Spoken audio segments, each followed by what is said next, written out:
जो बड़ी खबर दिल्ली धमाके से जुड़ी हुई। लखनऊ से गिरफ्तार संदिग्ध डॉक्टर परवेज के पास से एटीएस ने बरामदगी की है। आज तक मिली सुपर एक्सक्लूसिव जानकारी के मुताबिक एटीएस ने परवेज अंसारी के घर से 6 कीपैड मोबाइल फोन्स बरामद किए हैं, जिनका इस्तेमाल जम्मू और देश के बाहर संपर्क के लिए किया गया। और इन मोबाइल फोनों के साथ साथ एक इंटरनेशनल कार्ड भी बरामद किया गया है। और यही नहीं, सिग्नल ट्रेस ना हो इसके लिए परवेज ने एक विशिष्ट सिस्टम भी तैयार कर रखा था। एटीएस को घर से एक कंप्यूटर भी मिला है जिसमें एक सीक्रेट डिस्क बरामद की गई है। यह बताया जा रहा है कि उस डिस्क में कुछ अहम सबूत मौजूद हैं। इसके अलावा एटीएस को परवेज के पास से 3 बड़े चाकू, बड़ी मात्रा में छुरे भी बरामद हुए हैं और जिनका यह इस्तेमाल बताया जा रहा है कि करता था। तो एक के बाद एक अहम खुलासे हो रहे हैं।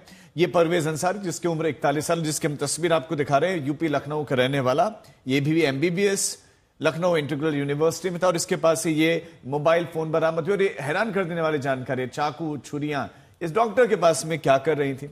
मोबाइल फोन थे, इंटरनेशनल कार्ड, डिस्क इसके पास से बरामद हुई है। आशीष श्रीवास्तव मेरे सहयोगी जुड़ गए हैं। आशीष, सबसे महत्वपूर्ण बात ये कीपैड फोन्स और इंटरनेशनल सिम, जो जाहिर तौर पर यह बयां करता है कि कहीं ना कहीं इंटरनेशनल आका जिनसे ये संपर्क में था, और अब ये 6 मोबाइल फोन्स एक अहम कड़ी, एक अहम सबूत।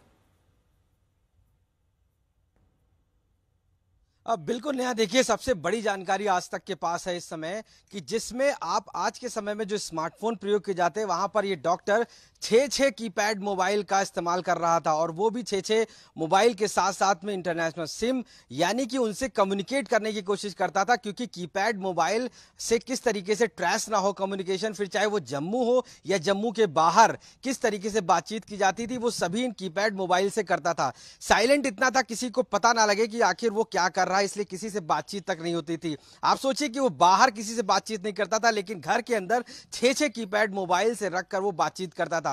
मैं उस समय घर पे ही उसके मौजूद हूं और जब वहां पे रिकवर हुआ है तो उसमें एटीएस को यह भी जानकारी मिली कि एक जो हार्ड डिस्क है, यानी कंप्यूटर जो मिला है, उसमें भी कहीं अहम दस्तावेज मिले हैं। इसके साथ साथ आप सोचिए कि छुरे, बड़े बड़े छुरे अगर बरामद हो रहे हैं तो उसका क्या मकसद हो सकता है, और कहीं ना कहीं वो इंटरनेशनल कार्ड्स, जो ग्लोबल कार्ड्स हैं, वो यूज किए जा रहे थे। तो ये साफ दर्शाता है कि एक बहुत बड़ा षड्यंत्र था जिसको लेकर ये प्लानिंग चल रही थी और कहीं ना कहीं इस प्लानिंग को अंजाम देने की फिराक में बैठा था। ऐसा भी बताया जा रहा है कि उसने कुछ इस तरह का वहां पर विशेष डिवाइस लगाई थी कि ताकि ट्रेस ना हो सके। ये किस तरह का डिवाइस था जिससे ट्रेस ना हो सके? बचने के लिए क्या किया था उसने?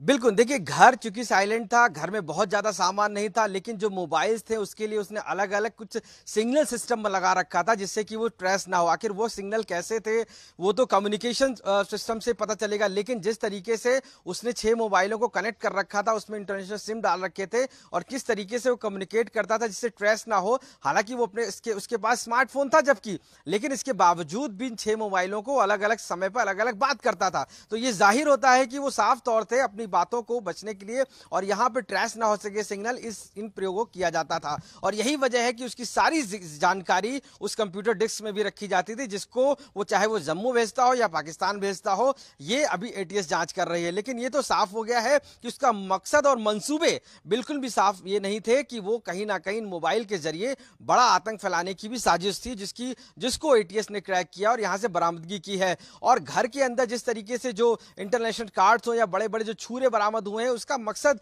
क्या हो सकता है, यह भी एटीएस जांच कर रही, चूंकि उनकी जो गाड़ी है उसको भी आज पूरी तरीके से अपने हैंडओवर कर लिया है एटीएस ने। तो उसमें भी जो अहम जानकारी है कि क्यों आखिर इस तरीके से ये अपने से कम्युनिकेट कर रहा था, क्यों बात कर रहा था जबकि किसी से बाहरी से बातचीत नहीं थी, या कमरे के अंदर बैठ के 6 मोबाइलों का प्रयोग करना, आखिर किस तरीके का ये षड्यंत्र बहुत बड़ा चल रहा था और ये साजिश किस तरीके की थी, जिसमें चाहे वो दिल्ली में जिस तरीके का बम ब्लास्ट हो उसमें, उससे लेकर या अन्य क्या साजिशें थी, वो सारी चीजें क्रैक की जा रही है। और यही वजह है कि परवेज को लगातार हिरासत में लेकर उससे लगातार 24 घंटे ये पूछताछ की जा रही है कि उसके और नेक्सस में कौन कौन है।